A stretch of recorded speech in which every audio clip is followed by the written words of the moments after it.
ये तस्वीरें उन 5 पत्रकारों की हैं जिनकी गजा के अस्पताल पर हुए हमले में मौत हो गई। 25 अगस्त को इजराइल ने गजा के नासिर अस्पताल पर 2 हमले किए। मीडिया रिपोर्ट्स के मुताबिक इजराइल की तरफ से पहली स्ट्राइक अस्पताल के ऊपरी मंजिल पर हुई, जहां ऑपरेशन थिएटर और डॉक्टर्स के रहने की जगह थी। गजा स्वास्थ्य मंत्रालय के रिकॉर्ड विभाग के प्रमुख जाहिर अल वहीदी के मुताबिक इस अटैक में कम से कम 2 लोगों की मौत हुई। अटैक के बाद पूरे अस्पताल में अफरा तफरी मच गई। कुछ पत्रकार और राहत कर्मी घायलों की मदद के लिए भागे, तभी दूसरी स्ट्राइक हो गई। ये स्ट्राइक अस्पताल के बाहर की तरफ मौजूद इमरजेंसी सीढ़ियों के पास हुई। दूसरे हमले में 18 से ज्यादा लोगों की मौत और 80 से ज्यादा लोगों के घायल होने की खबर सामने आई। बीबीसी की रिपोर्ट के मुताबिक अल गद टीवी के एक लाइव स्ट्रीम में दिखाया गया कि पहली स्ट्राइक के बाद कुछ मेडिकल स्टाफ इमारत के ऊपरी मंजिल पर मदद कर रहे थे और पीछे कुछ पत्रकार रिपोर्टिंग कर रहे थे। वीडियो में सीढ़ी भी दिखती है जहां अक्सर पत्रकार खड़े होकर रिपोर्ट करते हैं। तभी एक और बम वहीं गिरता है, जिससे धुआं और मलबा उड़ता है। धुआं छटने के बाद वहां लोगों के शव दिखाई पड़ते हैं। मारे गए लोगों में 5 ऐसे पत्रकार शामिल थे जो गजा पर हुए अटैक्स पर लगातार कवरेज करते रहे हैं। इनमें से पहला नाम हुसाम अल मसरी का है।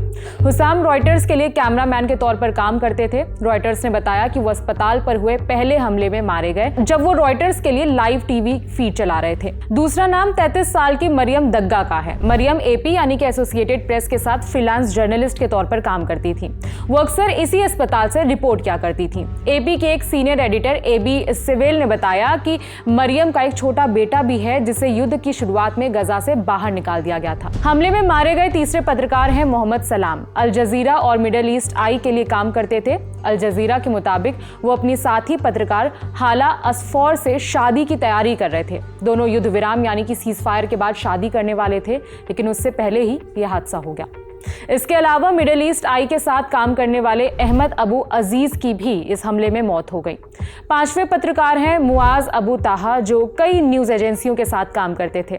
रिपोर्ट के मुताबिक कुछ हफ्ते पहले उन्होंने इजरायली अखबार हैरेट्स के लिए एक वीडियो भी रिकॉर्ड किया था, जिसमें नासिर ने अस्पताल में कुपोषण से पीड़ित बच्चों को दिखाया था। फिलिस्तीनी पत्रकार संघ इस हमले की निंदा करता है और इसे फ्री मीडिया पर खुली जंग बताया है।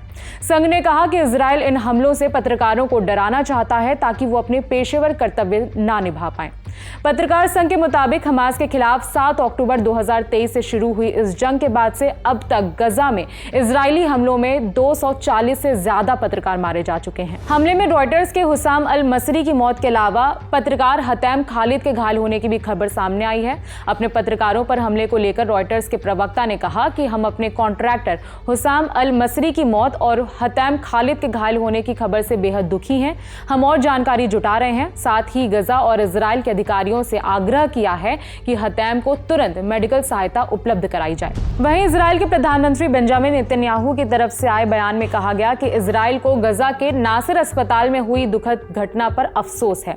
इजराइल पत्रकारों, मेडिकल स्टाफ और सभी आम लोगों के काम की कद्र करता है और सेना इस घटना की पूरी जांच कर रही है। हमारा युद्ध हमास के आतंकवादियों से है। हमारा मकसद हमास को हराना और अपने बंधकों को घर वापस लाना है। वहीं हमले की खबर सुन अमेरिका के राष्ट्रपति डोनाल्ड ट्रंप भी हैरान हो गए। उन्होंने कहा कि मुझे ये सब देखना अच्छा नहीं लगता, मैं ये नहीं देखना चाहता, हमें इसे जल्दी ही खत्म करना होगा। इसके बाद ट्रंप ने बात को घुमाते हुए गजा में मौजूद बचे हुए इजरायली बंधकों को रिहा कराने के लिए अपनी कोशिशों का जिक्र किया। फिलहाल गजा के अस्पताल में लगातार बचाव कार्य जारी है। इस खबर में इतना ही। मामले से जुड़े बाकी अपडेट्स हम आप तक पहुंचाते रहेंगे। खबर लिखी हमारी साथी रक्षा ने। मेरा नाम है विभावरी। देखते रहिए दी लेलन टॉप।